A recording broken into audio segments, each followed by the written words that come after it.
So, don't do this. The first Spider-Man game I ever played was The Amazing Spider-Man. Oh, no. It was a Spider-Man plug and play on our CRTV that we used to have. The second Spider-Man game that I ever played was The Amazing Spider-Man. No, again. It was Spider-Man Friend or Foe for the Nintendo DS. The third Spider-Man game I ever played was The Amazing Spider-Man. Ah, nope. It was Ultimate Spider-Man for the Nintendo DS. The first full Spider-Man game I played was The Amazing Spider-Man 2. I bought this game around 2015 or 2016, and I played it whenever my dad brought me to work with him at a fire station that had a PlayStation 4, courtesy of one of the firefighters there. So, thanks, Dad. Without you, I wouldn't have this formative memory. This game, as you might guess, is a movie tie-in game that was rushed out to release before the Amazing Spider-Man 2 movie. And that much is very clear by just looking at the game. For reference, Assassin's Creed Unity, Watch Dogs, Far Cry 4, and Infamous Second Son all came out in the same year as this game, and they look and play miles better than this game right here. For extra measure, the Call of Duty game of 2014 is Advanced Warfare, and it looks amazing by today's standards. Mind you, I'd expect better from Activision now, but you get what I'm saying. In my opinion, this game's performance, along with a few other bad tie-in games, probably killed this genre of tie-in games forever. No more Mean Girls for the Nintendo DS. Oh no. And it's all this game's fault.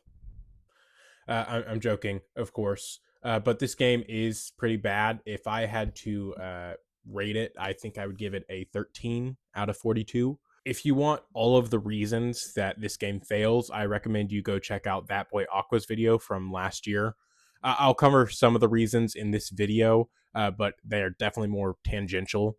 Today, I'm getting every trophy for this game. Historically, the only games that I have ever platinumed are Spider-Man games. The time has come for me to platinum this game.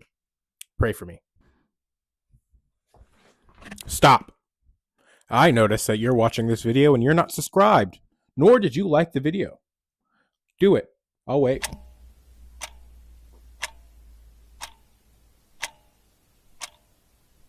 Okay, now we can move on. Thank you.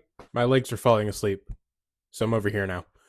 So, there are 47 trophies in this game, and I will talk about them as I get to them. But first things first, if you select superhero difficulty, you don't have to play the game on human or hero difficulty to get those trophies. You automatically obtain them upon finishing the game. Overall, this game is not that hard. It alternates in between having mind-numbing gameplay and bullshit unfair difficulty.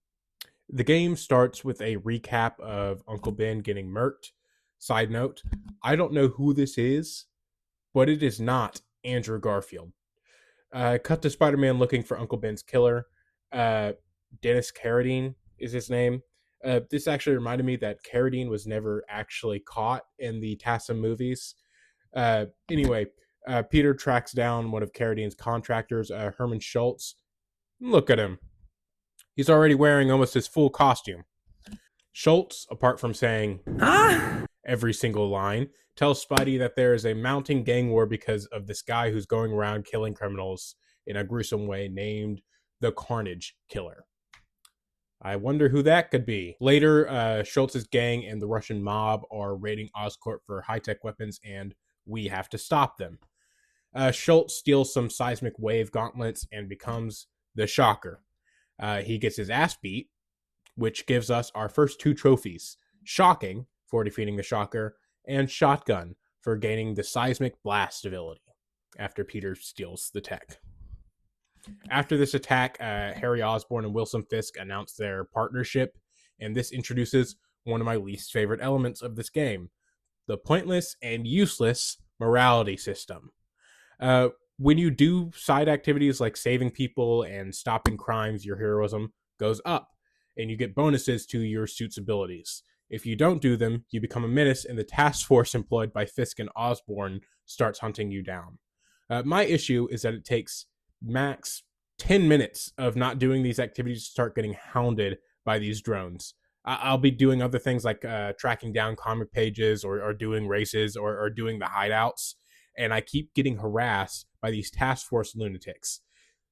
Anyways, Craven the Hunter tracks down Spider-Man and offers to train Peter. He agrees and learns some hunting techniques. Working together, they track down a Russian mob hideout, introducing another activity that I'm going to have to do all of. Pete finds another hideout where the Russian mob believes that they've captured the Carnage Killer. It is here that I got my third trophy, Lightweight Champion, for defeating 100 enemies. In the next area of this base, I went ahead and got the All Tied Up achievement for doing 50 stealth takedowns.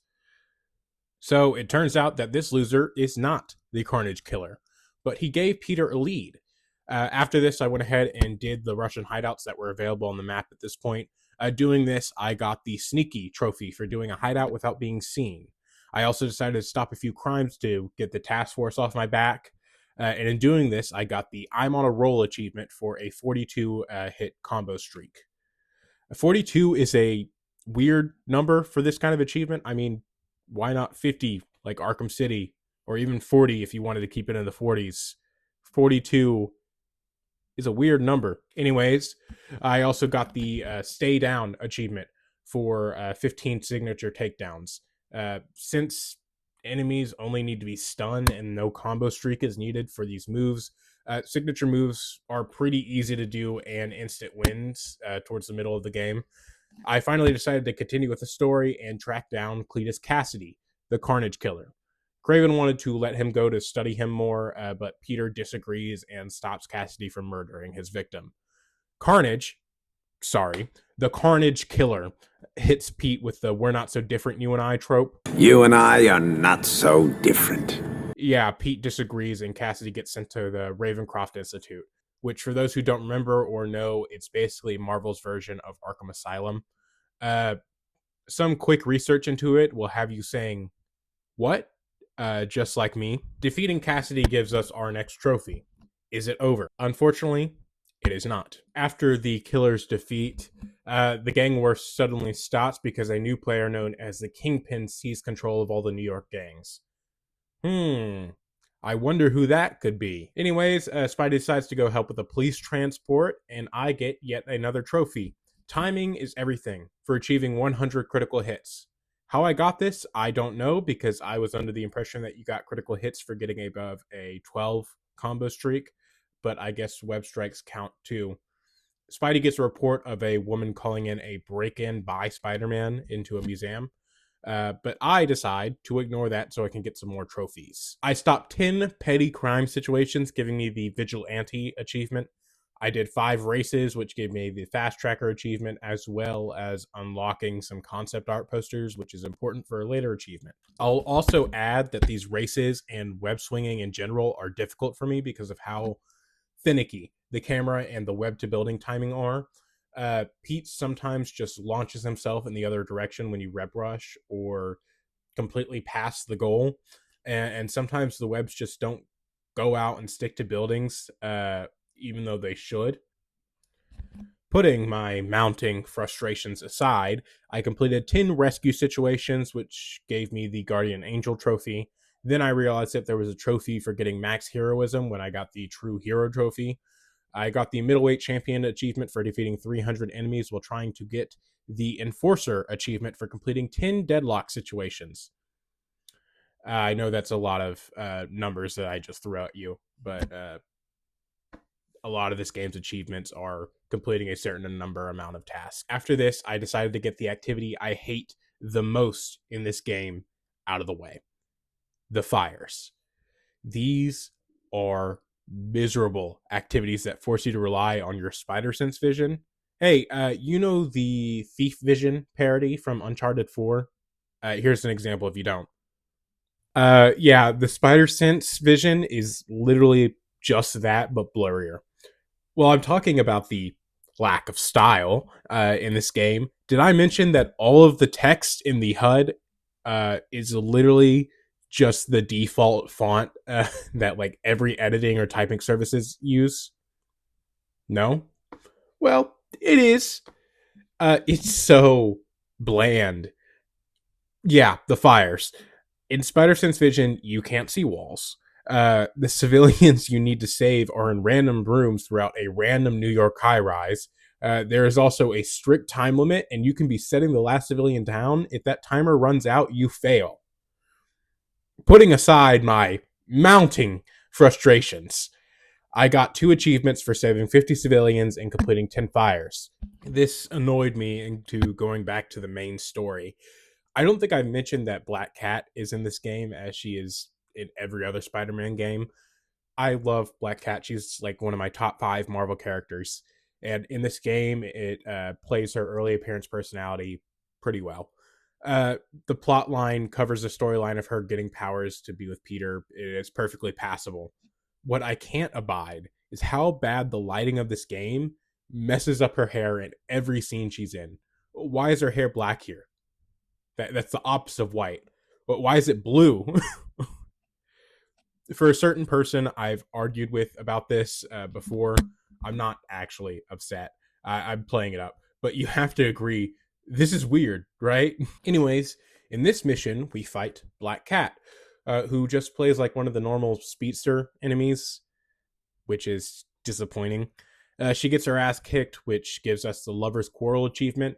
Felicia reveals that Kingpin is Wilson Fisk. Peter, as always, lets her escape, and he goes to visit Harry Osborn, who reveals that Fisk hired Kraven the Hunter. Harry also reveals the disease he has and asks for Spider-Man's blood to help cure it. Peter refuses due to the possible danger of mutating it or accelerating his disease. Judging by my analytics, I am 90% sure that you have seen this movie. You know the plot. Ultimately, this leads to Peter's confrontation with Kraven the Hunter. He loses and gives us 2 trophies: the Hunter Hunted and Disintegrator, for taking the Ionic Webbing ability. Where Peter got that tech from on Kraven, I have no idea. He kind of just gets it, and it's not explained where Kraven got it from. But we got the Ionic Webbing ability now, and it gave us a trophy, so I don't really care. After this fight, the game lets me know that all the arcade challenges have been unlocked, so I decided to try my hand at it for the first time. I had never tried these combat challenges before. The first few were fine. The first hint of any reasonable difficulty in the game came from these. It didn't last long. But doing these first 4 challenges got me 3 achievements. The Can't Hit Me achievement for dodging 2 or more people at once 30 times. The Drop It achievement for disarming 50 enemies. And the Master of the Web achievement for doing over 50 signature moves. After this, I decided to wrap up the Russian hideout activities, and I accidentally ran into a petty crime on the way, and that gave me the Heavyweight Champion achievement for defeating 500 enemies. I finished the last Russian hideout, which gave me the Infiltration Trophy. After this, I continued with the main story. Spidey receives a police report that the task force unit is leaving the city to deal with an Oscorp theft. Spidey follows them, and what do you know? He finds the task force working with criminals. Peter confronts Kingpin and uses recycled jokes from an Ultimate Spider-Man issue. You are so fat. When you cut yourself shaving, marshmallow fluff comes out. You're so fat your high school yearbook photo was taken from a helicopter. Upon defeating him, we get the You're Under Arrest achievement. Turns out completely off-screen, Max Dillon, who was introduced in the Oscorp mission, became Electro, and he was held in Ravencroft and broke out completely off-screen. Dillon is now causing havoc in Times Square like that one scene from the movie, except less cool and less funny and less engaging. Peter takes Electro down in a prolonged boss fight.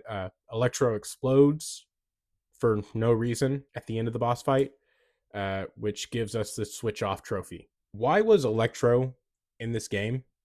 I mean, it's because he was in the movie, but he serves no plot relevance to this game whatsoever.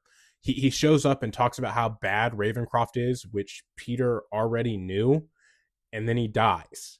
I mean, I'm not a huge fan of TASM 2, but at least it was competent in handling the villains that it did have. Anyways, I've neglected to mention that the main collectible of this game is comic pages. When enough are collected, a real Spider-Man comic semi-related to the story of this game will unlock in the comic book shop that you can read. There are 300 comic pages in total planted all throughout Manhattan. Luckily, we only need to collect 285 of them. You could have just used all 300 at that point. Collecting 285 gets all the comic books unlocked, giving us the Bookworm achievement. Throughout this game, whenever I saw a comic page on a mini map, I would drop everything to go get it. So it is here in the second to last mission of the game where I finally connected enough to get the trophy. Now to the mission. Task Force members have been reported to be placing bombs all around the city, so Spider-Man steps in to stop them. After all the bombs have been disposed of and the Task Force members defeated, Harry Osborn, who had stolen a sample of Peter's blood, attacks Spider-Man as the Green Goblin. Spider-Man defeats him and promises to help him with his disease, revealing at the end of the fight by quoting Uncle Ben that he is Peter. This fight gives us the Green Goblin achievement. Before doing the final mission, I decided to finish up the combat challenges, which gave me the state-of-the-art achievement for collecting all the concept art, and the Breaker achievement for breaking 20 body armors. Now it's time to talk about the final combat challenge. This challenge pissed me off more than anything else in the game. Now, many of the challenges have gimmicks, such as not being able to heal, having to stay in a circle, or not being able to be hit more than 5 times. There are some basic annoyances here, such as some of the moves being animation based, which means that I can react to a hit indicator in time and still get hit because he's enacting the animation. And sometimes the game just doesn't register that you press the counter button. And for a game that's entire combat system is this,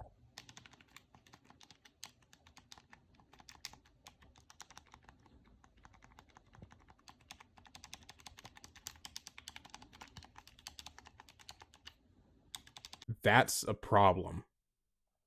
All of these issues, along with not being able to web sling out of close quarters combat and the combat challenges, became a bigger issue in the final challenge. The gimmick of Challenge 12 is that the arena is on fire and alternating spots. Now, I hear you asking, Dante, what's the issue? Just avoid the fire and the enemies will run into it and die. No. A, the fire doesn't harm the enemies. B, remember, I can't web sling out of the way, so the only way I can move out of the way is by dodge evading. But fun fact, if an enemy attacks you, it engages Spidey in a drawn-out slow-mo counter animation that makes you take the full brunt of the fire damage. You also have to deal with armored enemies that have to have their armor destroyed before you can defeat them, and glider enemies, which you can't use any of your tricks on to defeat, which makes them take forever to beat. Eventually, I managed to finish this challenge by abusing the web shooters, which reminds me that the auto-targeting is virtually the same as Arkham Origins. Blackgate. Which means that it doesn't work. Putting my mounted frustrations aside, I got the trophy Luchador and moved on to the last mission. Cassidy has escaped after being infected by the Ravencroft staff with the Carnage symbiote under a project called the Venom Project. I don't know why they did Carnage like this before Venom. It's weird. Anyways, he's caused a riot, so it's up to Spider-Man to stop him. After seeing the effects of the symbiote and saving the head experimenter, Donald Mencken, Peter confronts Cassidy and he fully becomes Carnage. During this fight, I damaged Carnage using the fire valves 3 times during the fight, which gave me the Friendly Fire trophy. Upon defeating Carnage, Peter affirms that he and Cassidy are different, and we now get the Now It Is Over trophy. With that, the fight's over, and so is the game. We get the superhero, hero, and human trophies, as well as the fashionista trophy for unlocking all the costumes, and the know your enemy trophy for unlocking all the figures or character bios in the comic shops. Yay! We're done. I'm done. There's no more. Wait, what? What do you mean there's 8 more trophies? Jeez, crow. All right, speed run. The next 4 trophies can be obtained by completing the photo challenges around the map. For the Hunter Killers trophy, you need to photograph all of Cletus Cassidy's murder scenes. For the Special Agent trophy, you need to take a picture of these men in black across the map to get all of Donald Macon's audio logs. For the Investigator trophy, you need to take a picture of all of Detective Jean DeWolf's journal entries. Doing this, as well as some hidden challenges like taking a picture of the Oscorp building, the Daily Bugle building, and the Wake Club, gives me the Reporter trophy. Next, I had collected all of Black Cat's journal entries throughout the story missions. Now I have collected the 5 journal entries hidden in random spots throughout Manhattan. How I'm supposed to know where they are, I have no idea. But I got them, which gives me the Lover trophy. I replayed the Kingpin mission to get the aerial break trophy for destroying an armored enemy with a web strike. And the longest trophy to obtain for me was the Ultimate Spider-Man trophy, which requires me to raise every suit's level to max, which is level 8. Yet another really weird random number. Anyways, I raised every single suit level to 8 by doing the same 10 deadlock and petty crime situations over and over and over and over and over and over. If I hear, I was really scared that someone might see me fighting you losers. one more time, I'm going to suffer a mental breakdown and bash my head into the wall 8 times. I finally finished with the Spider Carnage suit, and with that, the Ultimate Spider-Man trophy is achieved, and it gives me the Platinum trophy. It's over! It's over! It's over! Sorry, I lost my composure for a second there. Dropping the act for a bit, I am really grateful for this game. Whether I like it or not, this game was one of the pieces of media that formed Spider-Man in my mind, along with the Sam Raimi Spider-Man films. And for a kid who only got to play these big budget superhero games on the PS4 when they went to the fire station with their dad, this game was huge to me when I was a kid. Every fault of this game was promptly overlooked because I was a child who wasn't always thinking about how awful life is, and I wasn't in the habit for looking the faults in everything I played or watched. But also now I'm more critical of what we're consuming and doing, which is good for holding these kind of rushed out projects accountable. Now that I have this channel, I want to strike a balance in between these ideals in my videos. In addition, I'd like to thank my dad, however big or small a part he had in my relationship with this game. And in general, with the opinions and the experience that made me who I am at this point. Uh, those days at the fire station, screwing around in the gym and playing make believe in the hallways, it really made me. I know I'm a week late, but to be fair, this video took a little bit longer than I was expecting it to. Happy Father's Day and happy birthday.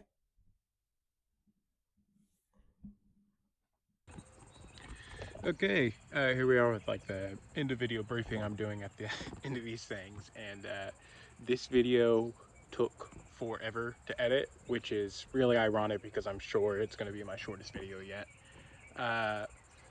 But yeah, this video was actually really fun to make. I know I was putting up a little act about how bad the game was in the video, but I had a lot of fun making this video, and I really hope that you liked it. You liked watching me suffer through this game.